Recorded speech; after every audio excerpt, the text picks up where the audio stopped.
This package is just leaving a warehouse in China. It's small, 15 by 20 centimeters, about a kilo in weight. The label says dog food, but inside is a fine white powder. It's the core ingredient of one of the deadliest drugs in the world, fentanyl, cheaper than heroin, 50 times as strong. This tiny box, enough to kill thousands. In the US, fentanyl is now the #1 cause of death for adults under 50. More than cancer, more than car crashes, more than heart disease. So, how do its ingredients move so easily across continents?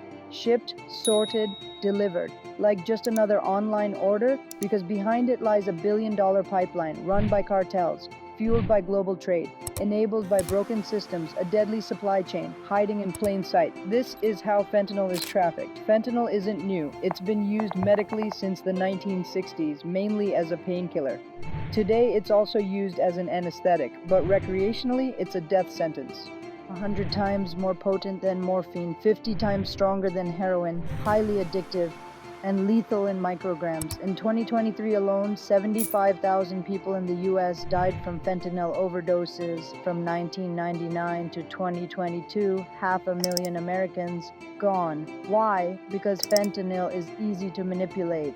Dealers lace it into other street drugs, heroin, cocaine, even fake pills, to boost profits, to get users hooked, to trap them. A tiny pinch stretches supply. More money, more addiction, more deaths. But the real edge? It's synthetic. No need for poppy fields, just a small lab, and precursors sent by mail. In China, fentanyl ingredients are hidden in everyday boxes, chargers, clothes, dog food, packed into master cartons, bundled, palletized, shipped across the ocean, straight to America. Our box just landed at LAX. It enters a customs warehouse. Thousands of packages come in daily. Checking each one? Impossible.